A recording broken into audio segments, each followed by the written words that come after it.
Welcome back to Toni Told Me. Don't forget to subscribe if you're watching on YouTube. If you're watching on an audio platform, you can subscribe there. I am super excited because I have someone special on the podcast today. So obviously this coming Sunday is Mother's Day. So it only made sense for me to invite my mommy to the podcast. And this is my mom. Do you want to share your name, mommy? I'm Catherine. I'm Tony's mom. Oh, so sweet. So I'm excited. Mother's Day round the corner. By the time this airs, we'll be traveling. I think we're going to be abroad on Mother's Day. Yeah. So that should be nice. But do you want to tell the people what you've been up to? What have you been up to, mummy? What else? Working, eating some lovely Nigerian food. That's my mum's favorite food. Yeah, and enjoying life. Let me tell you something about my mum, yeah?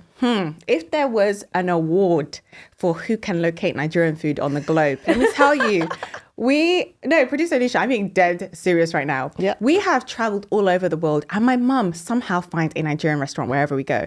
We will be in Greece, she will find a Nigerian restaurant. That's a talent. We'll be in Germany, she'll find a Nigerian restaurant. Amsterdam, Nigerian restaurant. China, Japan. She went to a Nigerian restaurant in China when she went to China. I love and she sent us that. pictures. Like how she just finds a Nigerian restaurant wherever we are. You can send us to the French Polynesian islands. She will find a Nigerian. But that's a testament to Nigerians being everywhere though, isn't it? Like we are literally everywhere. So later on in the show, we've obviously got Sisterhood Spotlight, where we're going to be breaking down the topic for today. As I've got my mum on, we're going to be talking about motherhood, our relationship, parenting and all that good stuff. But before then, we've got Tea Time with Toni, which is where we do our dilemmas. Are you ready for this? Yeah, I'm going to be bouncing back to you because I want to hear what you have to say, mummy. I'm ready. We've also got the lovely producer, Anisha, here as always. Yes, indeed. What have you been up to, producer Anisha? I always fail to ask. What have you been up to? Well, you know, working, going to the gym, eating food, sleeping. Love that I've for got you. a couple Sundays off because I obviously work Sundays, got Sundays off for like the Nice. next month. So I'm going to be getting my sleep in. Okay, quite chill. Minus the work, quite chill. Yeah, But you've got dilemmas. Could we do have the have dilemmas for dilemmas. today's episode, please? indeed. So, dilemma number 1. Hi, Toni. I just want to say I love your podcast and you inspire me a lot. Oh, thank you. My dilemma's in relation to my family, specifically my mum. I'm a micro-influencer and I've been enjoying growing my page. I want to do content full-time and I've told my mum, but she's so against it. She thinks being an influencer isn't really a job. I've shown her other influencers, including you, but she always says people who make it just got lucky. I'm still working my job, but I want to apply more energy into my side hustle and she doesn't support that. What should I do to make her see sense? So this will be an interesting one for you to answer because you don't have one content creator child, you have two. Yeah. My sister is the only person who has a corporate 9-to-5. So my brother is also a content creator and you guys would have been introduced to him like 2 episodes ago. So what do you think? She wants to be a content creator. Her mum's like, it's not a serious job. I'm just assuming the mum's West African because I just feel like that's what a West African mother would say. Like, you went to university to go and be doing content. What advice would you give? This is where I'll say to the mom, just take a back seat right there because you've done your job. You've raised her. Children actually learn by successes and failures. And even if she fails, and so what? That's not the end of life. There's always the opportunity to pivot and do something else.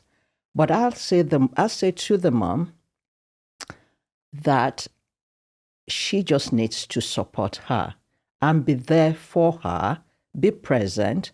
If anything should go wrong, the mother should be there for her to just cushion the effect, but let her do what she needs to do. A time comes where you have to let your children move all over the world and do their thing, because that is what we grow their confidence, and not just the confidence, that is when they will be well informed to make great decisions. I love that you gave advice to the mum because I feel like that's great. She can show her mum this video and be like, Mum, you see this mother? Look at what she says. Yeah. And I completely agree with you. And as far as like the woman in question who sent this in, my advice would be like, understand that when it comes to certain parents, the proof is in the pudding. Like they are going to say, do not do X, Y, Z. And then suddenly when you become successful, trust me, that same mom will be like, have you seen my daughter on the cover of have you seen my daughter? She's here. Look at my daughter. She's on the red carpet. Da, da, da. And they're going to be singing your praises, right? But they won't do that until you actually prove to be successful in it. But you can't be successful in it if you give up on it, right? So mom's going to talk her talk. Let her talk, right? But you walk the walk. You focus on that. Obviously, like calculated risk is important. I'm not saying quit your job, just focus on content creation, especially if it's not making you the level of money that you need to sustain your life, right? But keep hustling, keep focusing on your passion. At the end of the day, you're still working, right? Your mum doesn't need to know the ins and outs and the details. Keep doing your thing. And when you get to a place where you feel like, okay, I can't do both, then you have to just take control of your own life. At that point, your mum might not like it, but you've got to do what you've got to do. Like my mum said, you learn through successes and failures. If you fail, you would have learned something that will help you rejig your career moves moving forward. And if you don't fail, that's amazing because you didn't fail, right? Mm-hmm. And then your mum will soon realize that it's actually very lucrative. Where I have gotten to isn't simply a matter of luck. Like I needed to be skilled with talking. I needed to practice my public speaking. I needed to be skilled with writing. I needed to think like a marketer and think about the kind of content that people would appreciate, people would share. I needed to be diligent. I needed to be disciplined. I needed to be tenacious. I needed to be so many things. So yeah, express that to your mum. Like it is not as simple as just taking pictures and posting them online. It is a real job, and it's a job that I think should be respected, and not enough people do respect the job. I think, they just think it's super easy. But if it was that easy, everybody would do it. So if I may add something else. Yeah, go ahead, Mummy. I remember telling you and telling Tommy as well as Tara, I said to you, you can do whatever you choose to do. You did. But ensure that you do it really well, noticeably well. That's the most important thing. Clicks. Because at the end of the day, you have your own life to live. Yeah. And you have to stand by your own successes. Yeah. Even though we enjoy part of it as well. But for us, it is important that you are able to stand in your truth, do whatever you love. Because there's a research that says when people do what they love, they do it really well. Yeah. If she really wants to do this, I think she just needs to show the passion. Yeah. And her mother will support her. And Mummy, you're speaking facts because that's true. One thing about my mum, right? It was never a matter of you can't do this, you must do this, you have to be a lawyer, you have to be a doctor. She never did that. But she said, whatever you do, you need to be the best. You need to give it your all. Okay, not the best as such, but because that pressure wasn't there. But she was like, if you're going to do it, you need to do it well. You need to give it everything you've got and you need to excel in it, right? Because what's the point? Like, if you want to be a butterfly catcher, be the best freaking butterfly catcher that you can be, right? But hopefully that was helpful. Producer Nisha, dilemma numero, what's two in French? Deux. Deux, trois, yes, deux. So this one says, hi, Toni.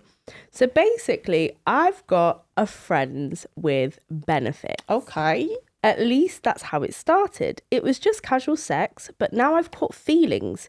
He told me at the beginning that he didn't want anything serious, so what should I do? Should I tell him how I feel anyway? Ooh. Okay, well, this is interesting because obviously my mother's here and you guys are sending me dilemmas about friends with benefits and casual sex. But do you know why it's cool? Because me and my mum, we have that kind of relationship where we could talk about anything. So it's actually not weird at all for me. Mother, FWB, friends with benefits, right? This is a sticky one. I can't say I've ever had one. And it's partially for this reason, because this whole catching feelings and trying to keep things casual and all that. I'd be done for.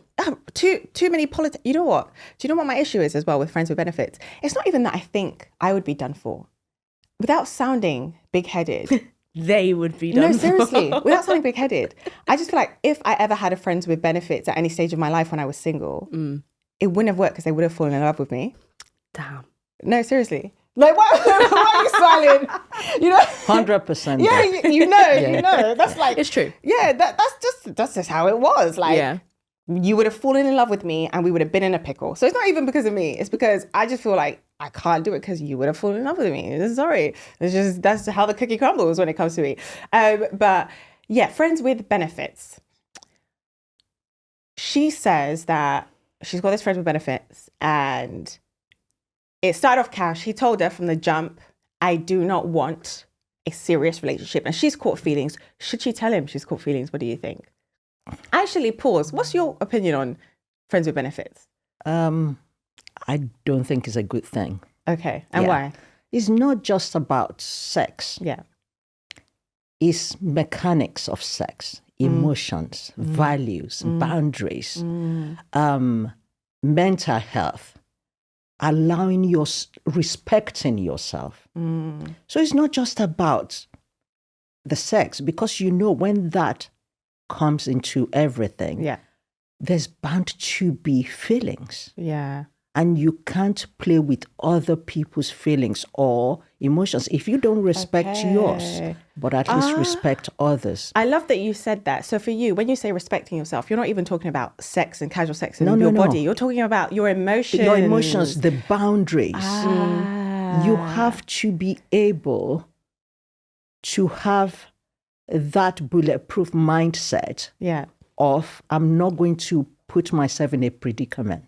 An emotional predicament. Emotional predicament. Facts. Because at the end of the day, I'll probably lose out. Because the guy was really truthful. I applaud him for that, to say, look, there's nothing that's going to happen. Yeah. It's just casual. So unless you're on the exact same page, don't do it. Yes. If you're on the exact same page and you want to just have fun by the side for whatever reason, then go ahead and do it. She's like, if you're on the same page, you try to have a lip time. Yeah. Do what you gotta do, girl. But you knew exactly You knew what it was. Before jumping into it. So just live with it.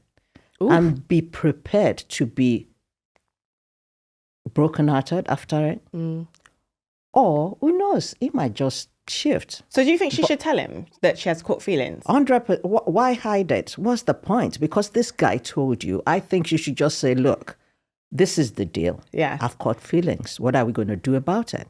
Okay. And just wait for the answer. If the guy says, no, you better not. Yeah. I'm not interested. Then live with it. I'm with you. I agree. I think she should tell him. Yeah. Even though he was transparent and clear from the beginning, like my mum said, like, now you've caught feelings, why hide it? You might be surprised. You might be like, oh, by the way, I think I like you. And he might be like, oh my God, I think I like you too. That could happen. Or he could just assert his initial stance, in which case, you know what it is. Like at that point, I think you need to cut. Like my mum said, moving forward, there's no point continuing if you have gained an emotional attachment to this man and he does not want you emotionally, just physically. Where you need to respect yourself. That's where you need to, like my mum said, that's where you need to respect. You need to draw a line under it. That's where you need to respect yourself.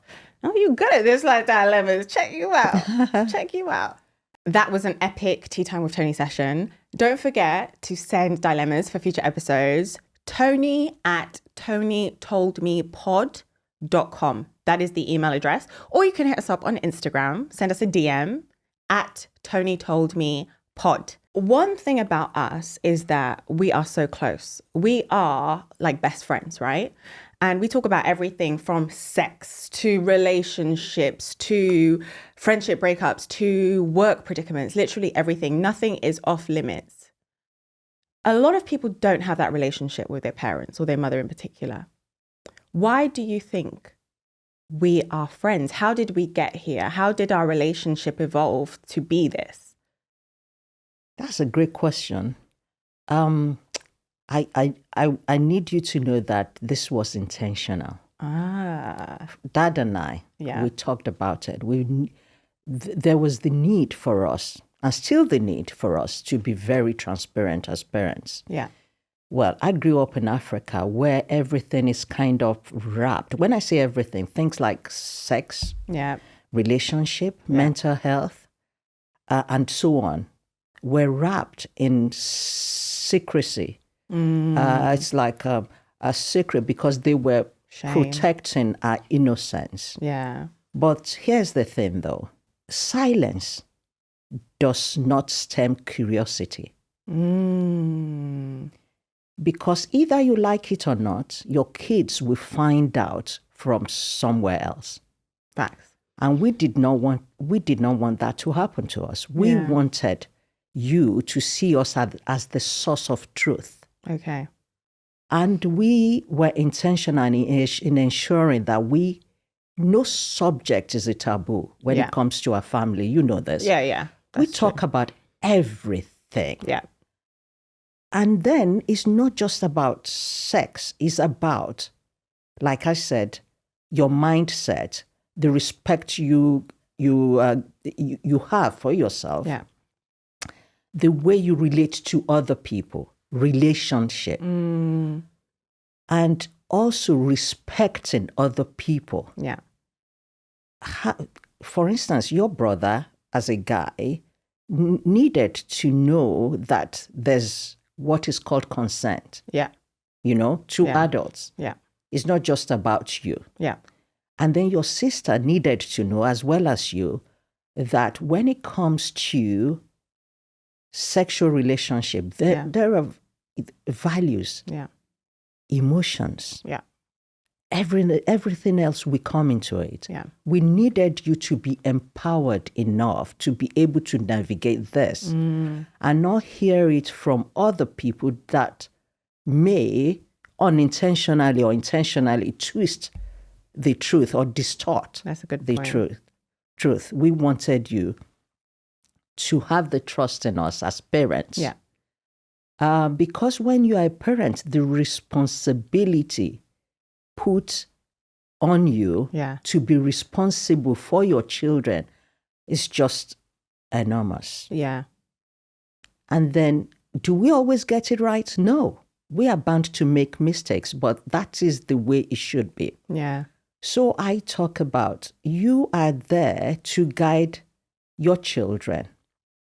Not control them. Not control them. You are there to empower them, not force them to do what you need them to do. Because unfortunately, sometimes we tend to want to leave, especially, I'm sorry, I'm one of them, West African parents. No, honestly, we tend to live through our children. Oh my God, yes. In terms of, oh, you should study law. You should read medicine. You should be this or that. Forgetting that children too, they are individuals. They have their own. I'm not expecting you to replicate me or to be a mini-me. Yeah. I needed you to grow to your own person. I needed you to be your own person. Yeah. But one thing children need from all of us is the presence. Yeah. Just being there. Being there. Yeah. And not just being there. They need patience as well. Yeah. As well as connection. I call it PPC effect. PPC effect. Yeah. You have to be present. Patient, connection. You have to be patient, and then you have to connect with your kids. Okay. Yeah. Part of connection is us being open and honest about everything. Yeah. And that's why all of you have the freedom to talk to us about anything. Yeah, no, we definitely grew up with that. And I appreciate that. Like, I didn't feel like, oh my God, like there are all these off-limit subjects. And I think the older I got, the even like more comfortable I got. Because one thing I appreciated that you and Daddy did is that your parenting style evolved with our age, right? Yeah. How you parented us at 21 wasn't how you parented us at 8 or at 15. Yeah. And I like that with age, you became less of a parent to us and more of a friend. You're still our parents, right? Yeah. But it's like you understood that, okay, between this age and this age, I'm teaching them. Between this age and this age, I'm guiding them, and this between this age and this age, I'm supporting them. So there was like a clear evolution. Yeah. And I appreciated that. Like there's stories that I've told on Instagram in the past. Like I remember first time I had a boyfriend actually. I was 16. And I think, did I tell this story on the pod? I'm not sure. But basically, I was like, oh, I really like this boy. And I was unsure about whether my parents would say yes or not, right? And I was like, oh, I really like him. I really like him. I was like, I could ask my parents, but what if they say no? So in my mind, I was like, what if they say no? Even though I knew they wouldn't wall out, I said, okay, let me see if I can just go on a date with him on the low, test the waters, right? So me and him went to the cinema and I lied that I was going to my friend's house. So just because we had a good relationship doesn't mean I was like the best kid all the time, by the way, FYI. So I lied I was going to my friend's house, and me and this boy went to the cinema. And for whatever reason, my brother, the snitch, decided he was going to call my best friend's house. And obviously I wasn't there. Told my parents. They pulled me from the cinema. I said my apologies to the boy. Ended up at home and we had this lengthy discussion. And what's crazy is like you would think the lengthy discussion would end with, oh my God, how could you do this? You've never done something like this before. That's so bad. Oh my God, no. The lengthy discussion ended with me being given permission to date this boy. And the logic was, you know what? You're 16 years old. You're going to go to university when you're 18. We don't want your first male experience to be away from us giving you direction, right? And giving you advice. So date him. The only rule is no sex, no intimacy. You're too young for that. Date him. But you have to come to us. You have to be honest. And it was great because my dad had an internet cafe at the time. And I remember my boyfriend at 16 would like come to the internet cafe and like, yeah, he would like spend time there, say hi to my dad. And my first ever boyfriend, he was Indian. And my grandma visited from Nigeria and he bought a bunch of Bollywood films because she loved Bollywood. He was like, oh, I've got all these Bollywood films for you. And she was like, oh, thank you so much. So things like that are a great example. And even when it came to stuff like sex, like by the time I was in university, we would have very open and honest conversations. My mum would be like, okay, Toni, try and wait. But if for whatever reason you can't, please use condoms. And she would explain the why. And one thing about me, when it comes to STDs, I know the names, and it's because of my mother, because she'd be like, look, there's there's chlamydia, there's gonorrhea, there's syphilis, there's herpes. By the way, you can still catch herpes with a condom on. So always use a condom. And if you don't use a condom, you can't get pregnant if you're on birth control, but you can get an STD. So make sure you protect yourself. And if there's ever any issues, you need to go to a clinic. And don't forget about hepatitis that affects your liver and this, that, and the other. Like she would give me the nitty gritty. And a lot of my friends did not have those conversations with their parents. Yeah. And what is unfortunate is that they did learn from life. Life taught them. And that's the thing, like when you learn from life, oh my God, life can be a very cruel teacher. And you can easily end up making mistakes that could have been avoided because no one was there to like give you that guiding hand. So yeah. But Toni, you have to understand that we needed to break the cycle. Oh, not generational cycles. Honestly, because in Africa, everything is rooted in traditions. Yes. Oh, my parents did it like this. And then unfortunately, children actually learn what they live. Yeah. So we thought it is important for us to break that cycle and not. Because you have learned from me, and I hope you've learned my mistakes. And then you've learned what I did positively and successfully, and that you can replicate the successful ones with your kids. That's it. And then ensure you don't make any mistakes that I have made. And for me, that's an important thing. And when it comes to parenting, there are two types of parents. Not that I'm advocating for the two types, by the way. The helicopter parents. Yeah. They hover over their kids. Oh, when the kid wants, you mustn't fall. You mustn't do this. You mustn't touch this. I'll sort it out for you. Or the snow plowers. What they do is that they remove obstacles for the children. Yeah. And what they are doing without realizing it is that they are helping the children not to be resilient.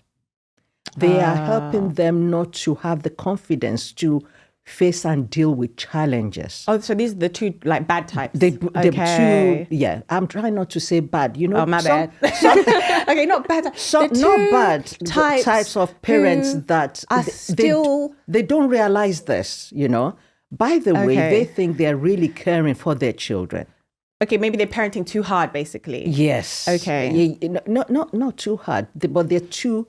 It's like you never want them to make mistakes. You want to be there to pick up and challenge. I love how you're being so euphemistic and politically correct about this. The controlling ass parent that's always watching everything you do, that don't let you do shit by yourself. I'm not saying it that Okay, way. fair. What I'm trying to say, but there's a study Yeah. that shows that when you let kids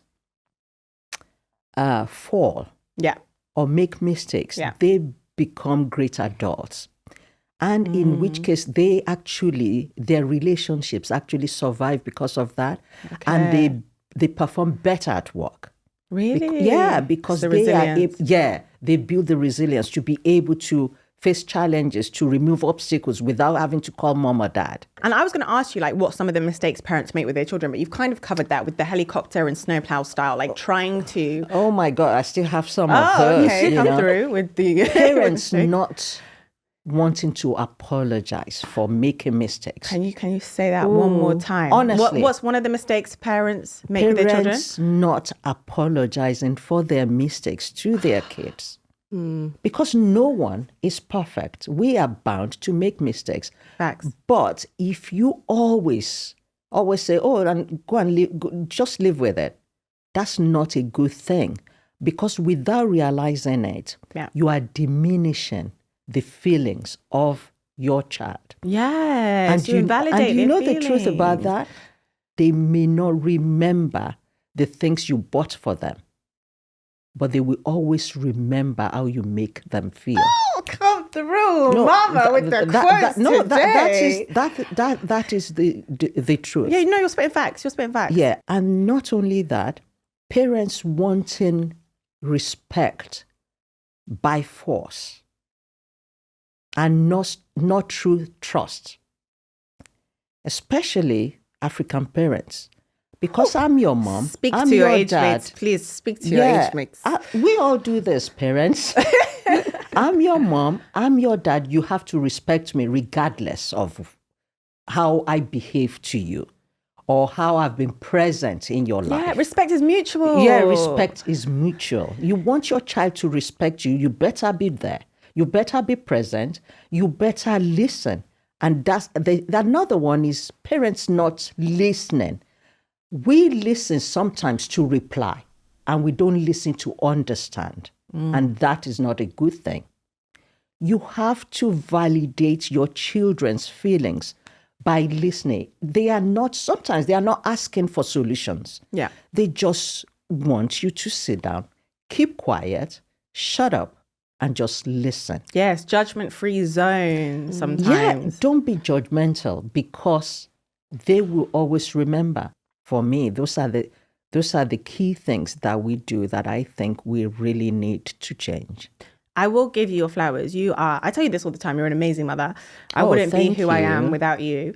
Thank you. I won't talk too much because I'll get teary-eyed.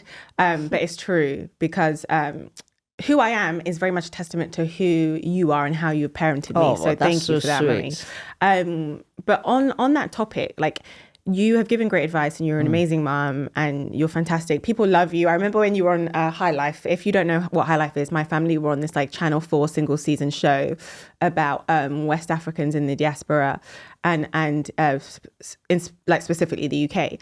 And people loved my mom. Like, Twitter was going off about my mom. They were like, we ain't trying to see Toni and Tommy. Like, where's their mum? Like, we love their mum. Like, yes, so iconic. People love you. And you are a fantastic mum. But I want to ask you, were there any times where like motherhood was challenging for you and you were like, this is long, man? Oh my God, yeah. Okay. Yeah.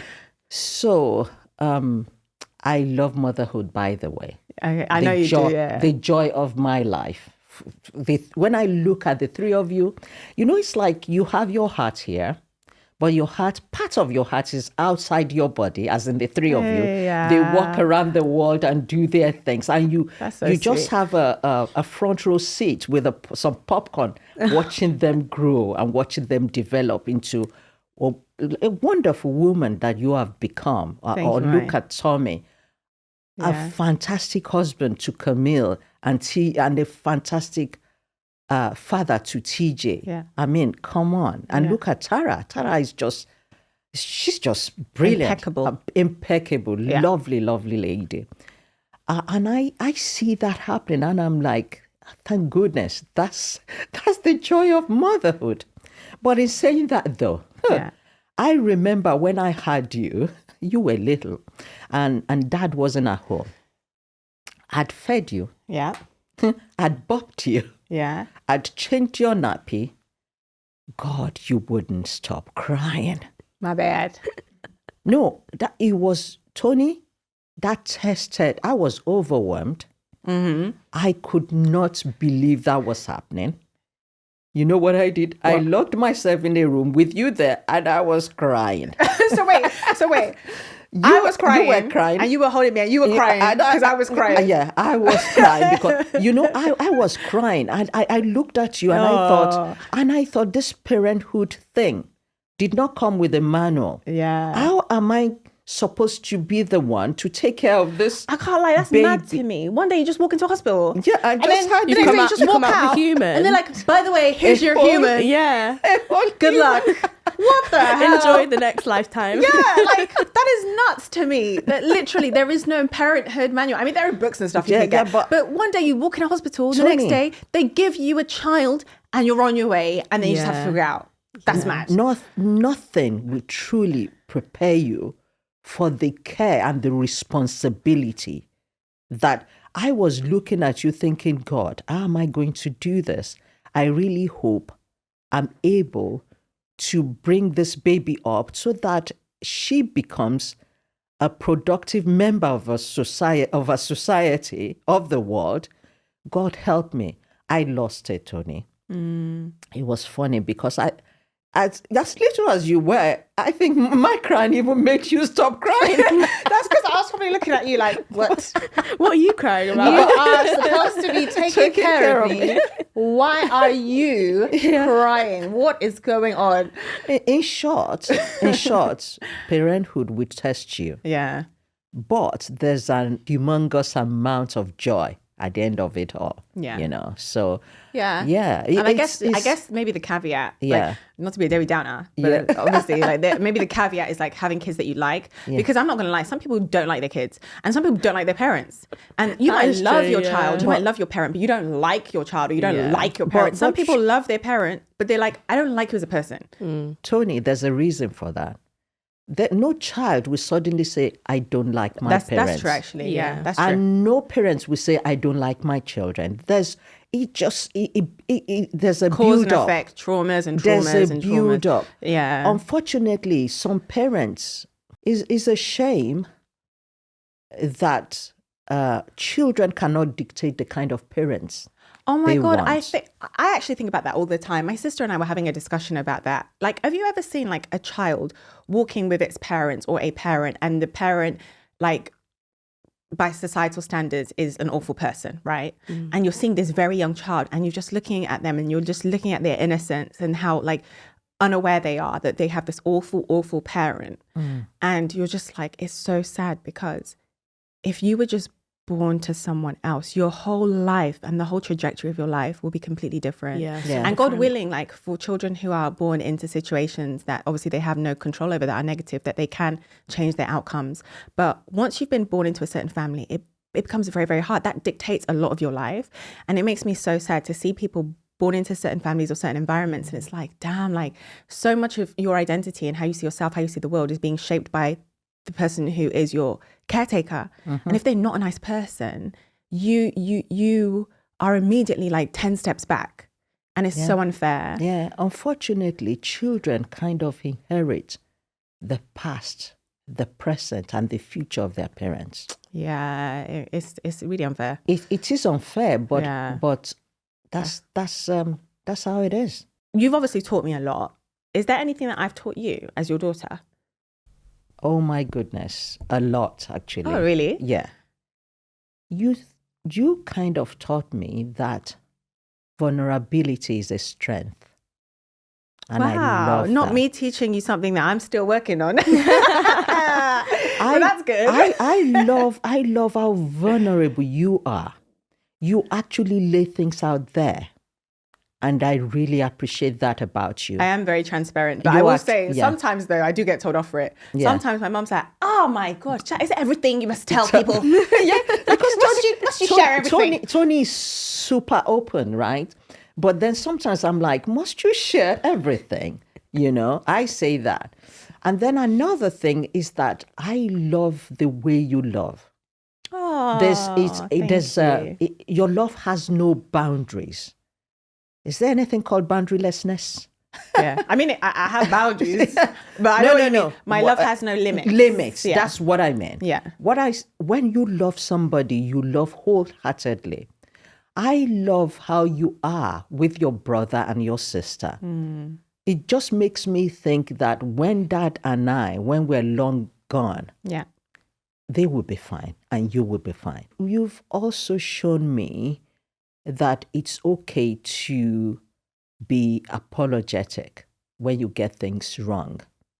Because I see you immediately say, "Oh, I'm sorry," to to people or to anyone. If you think, "Oh God, it's a misunderstanding," and I like how you respect everyone, and how you have trust in everyone until they show you not to trust them. So, what is the one thing that you've learned from me? One thing I've learned from you, that's going to be hard. Just one thing that's maybe on top of your list. One thing I've learned from you is family before everything. Obviously, after God, but before everything. And I see how dedicated you are to your own family. Obviously, your mum's passed away, but when grandma was alive, you would be on the phone to her regularly, sending her money, making sure she's all right, bringing her to the UK. You're on the phone to your sister every single day, literally multiple times a day. And when it comes to our family, you make sure that the family stays intact, right? You always work to preserve the family unit, to make sure the family is close. When I'm having arguments with Tommy and Tare, you're like, yeah, nip that in the bud right now. So one thing I've learned from you is to preserve and protect the family. And you are I say you're kind of like me. I'm kind of like you in the sense that your best friends are your family. Your best friends are your family. You have friends, but your best friends are your family, right? That's who you prioritize. And I'm the same. Like my best friends, my followers know this. I'm always with my sister. If I'm not with my sister, they see me with my brother. And my best friend has obviously moved to Ghana. They would see me with her sometimes. But generally speaking, family is everything to me. Like I joke sometimes, I'm like, we're a secret society. Like once the family brings you into the fold, you can't leave. We're a secret society, right? But oh my God, it's given Succession. Not like that though, but not like negative, like weird Succession type family. But we are so close to each other and we have such a strong bond. And you taught us the importance of that. So that's one major thing. Oh, and as a bonus thing, I learned how to be a boss from you, because one thing about you, like my mum, she's not going to toot her own horn, but my mum is like a director at her company. She's worked at her company for several years and she smashes it. She kills it. She wins them all these awards and she's fabulous at her job, right? And she's a go-getter. She never ascribed her, oh, I have to fit into like societal gender norms and I have to just stay at home and look after my 3 kids and blah, blah, blah. She gave us the best of her. But while also not forgetting that she had to take care of herself. And when it comes to her career, she doesn't play. And she taught me that actually I can have both. You know how people are like, oh, you can't have both, something has to sacrifice. Yeah. Like, don't get me wrong. There are periods where you will have to make sacrifices. Yeah, there'll be an imbalance. Like when we were little, obviously she wasn't working as intensely as like when we had gone to school and whatnot. So there were shifts, right? Ups and downs as far as like how much effort she would put into her career. But the fact is, when my mum wants something, Oh my God. If my mom says I'm going to get something, she's going to get it. I remember when we moved to the UK and my mom was finding her feet and she was like, oh, one day I'm going to learn how to drive in this country. She learned how to drive. She's like, one day I'm going to have a Mercedes. Years later, she bought a Mercedes. She's like, one day we're going to buy a house in this area.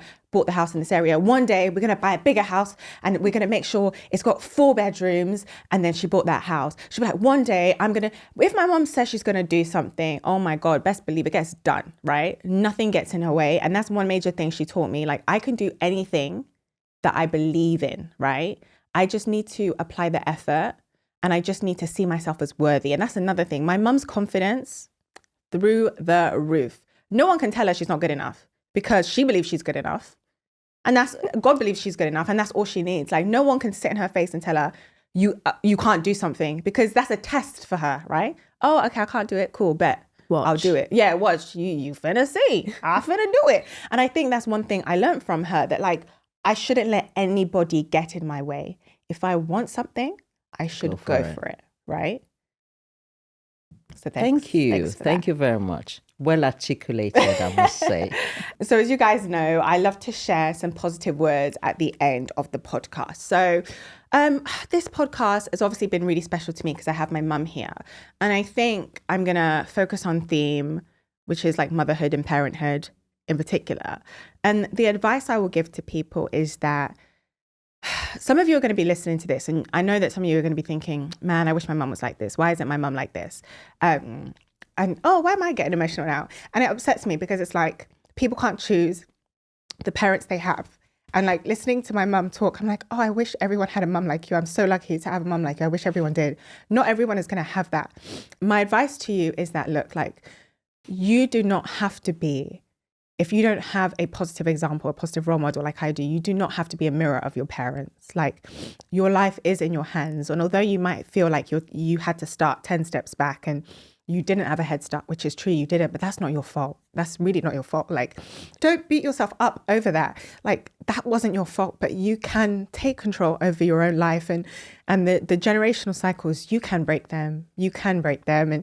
And you have to tell yourself that it's possible. Like, the bad things can end with your parents and the good things can start with you. And all the bad stuff that your parents might have done that you didn't like, that impacted you, take those away as lessons, like my mum said. And that's an example of how not to do things. And although you can't control your past, you can control your future. And now you know, like, look, these are the mistakes my mum made or my dad made, or both of them. I'm not going to make those same mistakes. I am going to do better, and I'm going to be better for the next generation. And maybe you don't even want kids, but if you do, you can be better for the next generation. So that is my advice to you, that you can't pick the parents you have, right? But you can determine the life that you have moving forward, right?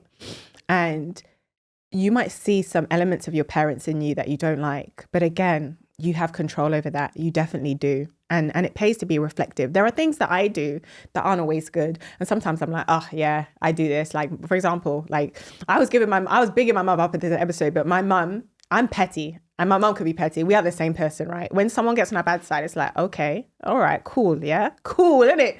So yeah, we can be petty. And sometimes I'm like, okay, I see the pettiness. Let me work on it. And my mom, she's amazing. She tries to work on it. I'm like, you know what? Let me try and work on it too. So even if you see something in yourself that you don't like, you can change it, right? So that is my advice to you. Please do not beat yourself up over the childhood you had, over the parents you have. Please do not feel sad like listening to this episode. I feel like if you're here and you're listening for a reason, and you're listening to affirm that actually things don't have to continue how they started, right? And you can be a better person than your parents. You can. And that is the goal, to get better with every generation that passes. So that's my advice to you. Like, don't be too hard on yourself. Don't put too much pressure on yourself. Don't feel so guilty. Your childhood wasn't your fault. You had no control over that. But the future you have is in your hands. Mummy, you have been an absolutely amazing guest. Oh, thank you. I've loved having you on. And just to echo what I said earlier, you're an amazing mum. Yeah. Thank you for everything you've done, all the sacrifices, all the education, all the guiding, all the support. Like, and as much as like you say, you have these 3 amazing kids, we are, shout out to my brother and sister, they are amazing. We are how we are largely because of the way we've been parented, right? And you're such a big part of that. So thank you. Like, it's not that, oh, like we are a blessing onto you. You've been a blessing onto us that made us a blessing onto you. So it's your own work. You're reaping your own rewards, by the way, reaping the benefits of your own work. So thank you so much. And I was thinking, should I get Dad on the podcast? But I don't know if I trust him behind the mic the way I trust you behind the mic. So I might not be doing that. But it's been wonderful having you on. Leave my husband out of this. It's been wonderful. I feel like he's going to be... I tested the waters with Tommy. So obviously you guys heard the episode with my brother and he was like bullying me for half the episode. I feel like my dad, he's going to say some stuff that is just going to either embarrass me or he's just going to... Leave my husband out of your podcast, I beg. Okay, yeah. Your husband will be left. You've been told twice I now. will leave your husband off the podcast. Please make sure you subscribe on YouTube if you love this episode. If you're listening via audio, please subscribe to the podcast. The more the merrier. But I hope you guys enjoyed this episode with my mommy. I had such a good time with her. And I will be back next Tuesday.